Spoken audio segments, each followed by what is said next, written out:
நம்முடைய பத்திரிகையாளர் திரு கோட்டீஸ்வரன் அவர்கள் இணைந்திருக்கிறார். சார் வணக்கம், இணைப்பில் வந்ததுக்கு நன்றி.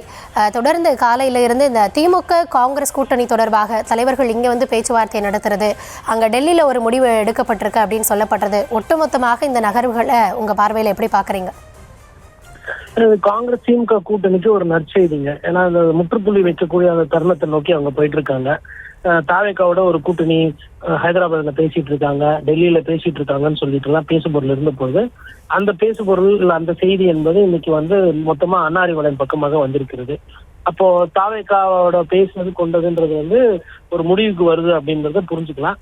இங்க வந்து ஒருவேளை சட்டமன்ற தொகுதி சீட்டுகள் குறைக்கணும், இல்ல வந்து அது போன வாட்டி கொடுக்குறாங்கன்னா மேபி ராஜ்யசபால அவங்க கூடுதலா கேட்கறதுக்கு வாய்ப்பு இருக்கு காங்கிரஸ் தரப்புல. காரணம் என்னன்னா, காங்கிரஸோட கிட்டத்தட்ட 7 தலைவர்கள் வந்து அங்க டெல்லியில வந்து முகாமிட்டு இருக்கிறாங்க ராஜ்யசபா சீட்டு வாங்கறதுக்கு வேண்டி. அப்ப காங்கிரஸ்க்கு வந்து ராஜ்யசபா சீட்டும் கூட தேவைப்படுது, சட்டமன்ற தேர்தல் தொகுதியும் கூட தேவைப்படுது. சட்டமன்ற தொகுதி கூட கொடுக்கறதுல வந்து திமுகவுக்கு ஒரு தர்ம சங்கடமான சூழ்நிலை இருக்கும். ஏன்னா முதல்வர் ஸ்டாலினை பொறுத்தவரையிலும் தேவையை விட அதிகமாகவே கட்சிகளை நிறைய கூட்டணி சேர்த்துட்டாரு. அப்படி சேர்க்கும் போது இப்போ சாக்ரிஃபைஸ், அதாவது நிறைய தொகுதிகளை வந்து மற்ற கட்சியினர்கள் கூட்டணி கட்சிக்கு தாரவாத்து கொடுக்க வேண்டிய ஒரு சூழ்நிலையில இருக்கிறார். அப்படி இருக்கும்போது சட்டமன்றத்துக்கு சீட்டை வந்து அவர் ஏற்றி கொடுக்கறதுக்கு வாய்ப்பு இல்லை. அதனால அவர் என்ன ராஜ்யசபால வந்து சீட்டுகளை வந்து காங்கிரஸ்க்கு கொடுத்து பேலன்ஸ் செய்ய பார்ப்பார். இல்லைன்னா குறைந்தது ஒரு 3-4 தொகுதி, போன முறை 25னா இல்லாட்டி ஒரு 27 இல்லை 28 அந்த மாதிரி கொடுத்து கூட்டணிக்குள்ள அவங்கள வைக்கிறதுக்கு பார்ப்பாங்க. எக்காரணத்து கொண்டும் காங்கிரஸ் வந்து திமுக விட்டு போயிடக்கூடாது அப்படின்றதுல கொஞ்சம் கவனமா இருப்பார். ஏன்னா சின்ன சின்ன கட்சிகளையே பார்த்து சேர்த்திருக்கிறாரு. அப்படின்னும் போது காங்கிரஸ் ஒரு பெரிய கட்சி, அதை அவங்கள விட்டு தாவேக்காவோட போனா அந்த பர்செப்ஷன் பேசுபொருள்ல நம்ம வந்து பின்தங்கி போயிடுவோம். அது இன்னொன்று திரும்பி நம்ம தொடர்ந்து ஆட்சிக்கு வந்தது இல்லை. அதனால என்னென்னலாம் செய்ய முடியுமோ எல்லாத்தையும் செஞ்சுட்டு அவர் முயற்சி பண்றாரு. சார், நீங்கள் சொல்கிற மாதிரி இந்த தேவை சிறு சிறு கட்சிகளையே கூட்டணிக்குள்ளே கொண்டு வரணும் அப்படின்னு பார்க்குறவங்க இப்போ காங்கிரஸ் 2 தரப்புலையும் பேசினாங்க இல்லையா? அப்போ தாவேக்க பக்கம் போனால் தங்களுக்கான பலன் கிடைக்காது அப்படின்றனால இந்த முடிவு எடுத்திருக்காங்களா, இல்லை இருக்கிற இடத்துல அதிகமான வெற்றி நமக்கு கிடைக்கும் அப்படின்றதுல இந்த முடிவை நோக்கி இருக்காங்களா? கொடுக்க போற சீட்டை வைத்துதான் நம்ம அந்த முடிவு பார்க்கணும். அதாவது ஒருவேளை ஒரு வாதத்துக்கு 2 ராஜ்யசபா வாங்கிட்டு ஒரு 25 சீட்டே வாங்கிக்கிறாங்க, இல்ல 26 சீட்டு ஒன்னு எக்ஸ்ட்ரா வாங்குறாங்க. அது மாதிரி ராஜ்யசபா சீட்டா இருக்கலாம், 1 எக்ஸ்ட்ரா, இல்ல சட்டமன்ற தொகுதி எக்ஸ்ட்ரானா வெற்றி வந்து காங்கிரஸ்க்கு. அதாவது இவங்களுக்குள்ள அந்த நடந்த அந்த போர்ல, அதாவது கூட்டணி பேர பேச்சுவார்த்தையில காங்கிரஸ்க்கு வெற்றி.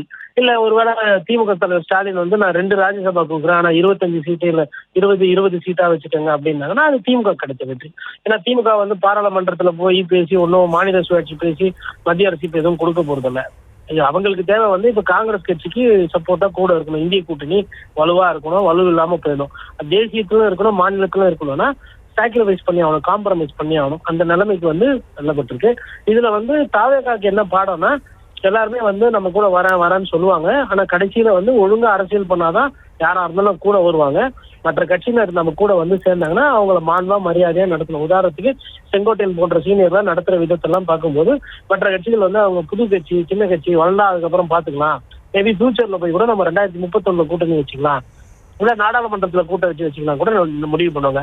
இப்ப இன்னைக்கு தேதியில மற்ற கட்சிகள், அதாவது சிறிய கட்சியோ பெரிய கட்சியோ, அவங்க கட்சிக்காரர்கள் என்ன முடிவு பண்றாங்க, கட்சி தலைமை என்னன்னா ஒண்ணு திமுக கூட்டணியில போய் சேரணும், இல்லைன்னா அதிமுக கூட்டணி போய் சேரணும் அப்படின்றதுல தான் ஆர்வம் காட்டியிருக்காங்க. தாவேக்காவை யாருமே ஒரு சாய்ஸா கூட கன்சிடர் பண்ணல. ஆனா தாவேக்கா பேசுபொருள்ல தொடர்ந்து இருக்கும், தேர்தல் முடிகிறவர்கள் பேசுபொருள்ல இருக்கும். பேசுபொருள்ல யார் வேணா இருக்கலாம், பட் அது ரிசல்ட்டா கிடைக்குமான்றதுதான் ரொம்ப முக்கியம். ஓகே, நீங்கள் வந்து 2 விஷயங்களாக பேசியிருக்கீங்க. அதில் முதல்ல நான் அந்த திமுக காங்கிரஸ் இதுக்கு வந்துடுறேன். இப்போது இதில் வந்து கிடைக்கக்கூடிய இடங்களை பொறுத்து யாருக்கு வெற்றி, யார் சமரசமாயிருக்காங்க அப்படின்றது. இதில் கட்சிகளுக்குள்ளாக வெற்றி தோல்வி அப்படின்றாலும் கூட களத்தில்னு வரப்போ இந்த தேர்தலில் காங்கிரஸ் போட்டியிடக்கூடிய இடங்களில் திமுக வேலை பார்க்குமா, இல்லை திமுக போட்டியிடக்கூடிய இடங்களில் காங்கிரஸ் வேலை பார்ப்பாங்களா, இது ரிசல்ட்டில் எத்தகைய தாக்கத்தை ஏற்படுத்தும், இதெல்லாம் இன்னும் கொஸ்டின் தானே? இது வந்து ரொம்ப முக்கியமான ஒரு கேள்விங்க. ஏன்னா இதுக்கப்புறமா வந்து பாத்தீங்கன்னா இந்த கூட்டணி கட்சிகள் பரஸ்பரமா வேலை செய்யறத வச்சுதான் வெற்றி தோல்வி முடிவாகும். இப்ப இதுவரைலாம் பேசுபொருள்ல திமுக முன்னணி இருக்கு, கூட்டணி அமைக்கிறதுல திமுக முன்னணி இருக்கு, பிரச்சாரம் விளம்பரம் ஊடகத்துல பெருசா அவங்கள பத்தி தவறான செய்திகள் வர்றதுல இதெல்லாம் ஹேண்டில் பண்ணிட்டாங்க. ஆனா இதுக்கப்புறம் வந்து இப்போ நீங்க அதிகப்படியான இப்ப மக்கள் நீதி மையம் உள்ள வருது, பிரேமலதா விஜயகாந்த் அவர்கள் டிஎம்டிகே வந்திருக்கு. இப்ப அந்த தொகுதியில வந்துட்டு திமுகக்கு சீட்டா இல்ல கூட்டணி கட்சிக்கு சீட்டு, லோக்கல்ல உள்ளூர் கட்சிக்காரர்கள் கண்டிப்பா மனசு கஷ்டப்படுவாங்க. கூட்டணி கட்சிகளுக்கு லாபம் தான், ஏன்னா திமுக மாதிரி ஒரு பெரிய பிரம்மாண்டமான கட்சி, திமுக தொண்டர்கள் உழைப்புக்கு பேர் போனவங்க அவங்க வந்து வேலை செய்ய போறாங்க. அங்க வந்து திமுகவோட உழைப்புல வேற ஏதோ ஒரு கட்சி போகுது. இதை வந்து இந்த உண்மை வந்து திமுக தொண்டர்களுக்கோ அந்த கட்சிக்காரர்களுக்கோ அது கசப்பா இருக்கும். அதை கட்சி தலைமை கூப்பிட்டு கிட்டத்தட்ட பேசி அதை சரி செய்யணும். அதை ஒருவேளை பேசி சரி செய்யாம விட்டாங்கன்னா திமுகவோட கூட்டணியில் இருக்கிற நிறைய கூட்டணி கட்சிகள் தேர்தலில் தூக்கும். இன்னொரு பெரிய பிரச்சனை என்னன்னா, இந்த கூட்டணி கட்சிகள் நிக்கிற இடத்துல எல்லாம் அதிமுக அவங்க ரெட்டை சின்னத்தை போட்டாங்கனாலும் தேர்தல் டைட் ஆயிடும். அது வந்து ஒரு ட்ரிக்கியான ஒரு சுச்சுவேஷன். அதை கொஞ்சம் கூர்ந்து கவனிச்சுதான் செயல்படுத்தும். சரி, இப்போ நீங்கள் சொல்கிறபடி பார்த்தாலும் கூட்டணிகள் அதுக்கு கொடுக்கப்பட வேண்டிய இடம், அதில் எதிர்க்கட்சிகள் என்ன மாதிரியான ஃபார்முலா அப்ளை பண்ணுவாங்க, இதெல்லாம் தாண்டி நீங்கள் சொல்கிற மாதிரியே தாவேக்கா, ஏன்னா செங்கோட்டையன் கூட இடையில பேசுகிறப்போ நாங்கள் சொன்னோன்னா அதுக்குள்ளே அவங்க பேசி கூடுதலான இடங்களை கொடுத்து வரவிட மாட்டுறாங்க.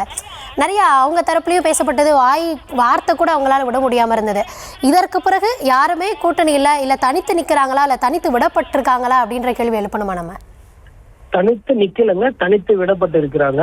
ஏன் அப்படின்னா அவங்க கேட்டா வந்து நாங்க தனியா நிக்கிறோம் இன்னைக்கு சொல்லலாம். தாவேக்கா நிறைய கட்சிகளோட பேசினது உண்மை, நிறைய கட்சிகள் அவங்க கிட்ட கூட்டணிக்கு போகாதது உண்மை. அதனால மேபி இனிமேல் இதுக்கப்புறம் அவருக்கு சாய்ஸ்ன்னு பார்த்தா கிட்டத்தட்ட காங்கிரஸ் போவாதுன்ற மாதிரிதான் இது. கிட்டத்தட்ட இன்னைக்கு மாலைக்குள்ள நல்ல செய்தி வரும்ன்ற மாதிரி திமுகலையும் சொல்றாங்க, காங்கிரஸ்லயும் சொல்றாங்க. அந்த பேச்சாளர்கள் கட்சியினுடைய கழக பேச்சாளர்கள், அதாவது ஸ்போக்ஸ் பர்சன். அப்ப அதை வைத்து நான் என்ன பாக்குறேன்னா, காங்கிரஸும் முடிஞ்சு போச்சு. டிஎம்டிகே ஆப்ஷன் இருந்தது போகல, காங்கிரஸ் ஆப்ஷன் இருந்தது போல, வேற யாருமே வந்து அவங்க கிட்ட போற மாதிரி தெரியல. இப்ப இதுக்கப்புறம் அவங்களுக்கு இருக்கிற சாய்ஸ்ன்னு பார்த்தா சசிகலா அவர்கள் தான் ஒரு சாய்ஸ். அதுக்கப்புறம் பெரியவர் ஐயா ராமதாஸ் இருக்காங்க. ஓபிஎஸும் டிஎம்கேல போய் சேர்ந்துட்டாரு, கட்சிக்குள்ளேயே போய் சேர்ந்துட்டாரு. இப்போ சசிகலா அவர்களை சேர்த்துக்கிறாங்க அப்படின்னா ஊழல் அதெல்லாம் வந்து பேச முடியாது. ஏன்னா ஊழல் குற்றச்சாட்டுல அவங்க கைதாகி ஜெயிலுக்கு போனவங்க. அவங்களோட பேக்ரவுண்ட் என்னன்றது நாட்டு மக்களுக்கு தெரியும். எதனால அதிமுகவுக்கு ஒரு பெரிய கெட்ட பேர் வந்ததுன்றதும் நாட்டு மக்களுக்கு தெரியும். ஒண்ணு. ரெண்டாவது, ஐயா மருத்துவர் ராமதாஸ் கூட கூட்டணி வைக்கிறாங்கன்னா அது ஒன்றும் பெரிய பிரச்சனை இருக்காது, கொள்கை முறைலாம் இருக்காது. பட் ஓட் பேங்க்ல அரசியல்ல எப்படி போகுன்றது பார்க்கணும். பொதுவா உதாரணத்துக்கு தாவேக்கா வந்து நிறைய சிறுபான்மையினர் ஓட்டுகளும் பட்டியலின மக்கள் ஓட்டுகளும் பெறும் அப்படின்ற ஒரு பேசுபொருள் இருக்கும்போது வன்னியர்களோட ஓட்டு அங்க டிரான்ஸ்பர் ஆகுமா அப்படின்றது ஒரு கேள்விக்குறி. அதனால வந்து அதாவது இந்த நொடி வரையிலும் இதே வந்து ஈஸிலி அவைலபிள் தான். ஆனா மருத்துவர் ஐயா ராமதாஸ் வந்து அதை பத்தியும் எதுவும் பேசல, தாவேக்கான்றதை பத்தி கூட எதுவும் பேசுறது கிடையாது. இன்னும் 2-3 நாள்ல முடிவு சொல்லுவோம் தான் சொல்லிட்டு இருக்கிறாரு. எனக்கு நம்ம வந்து விஜய்க்கு யாருமே கூட்டணி விஜய் நம்பி போகலாம், ஆனா போனா வாக்கு விகிதாச்சாரம் கூட கிடைக்குமே தவிர்த்து சட்டமன்ற உறுப்பினர்கள் கிடைக்காதுன்ற அந்த யதார்த்தம் வந்து அரசியல் கட்சிகளுக்கு தெரியும். அந்த யதார்த்தம் தெரியாதவர்கள் புதுசா வர்றவங்க ஓட்டு போடலாமே அப்படின்னு மக்கள் பேசுவாங்க. ஆனா அது எம்எல்ஏவா ஜெயிப்பாங்களா அப்படின்னு பார்க்கும்போது அந்த வின்னபிலிட்டி அங்க கம்மியா இருக்கிறதுனாலதான் தாவேக்காவை வந்து எந்த ஒரு பெரிய கட்சியோ சிறிய கட்சியோ கன்சிடர் பண்ணலன்றதுதான் யதார்த்தம். நன்றி சார், இணைப்பில் வந்து உங்கள் தரப்பு பார்வையை பகிர்ந்தோம். நம்பிக்கை. நன்றி.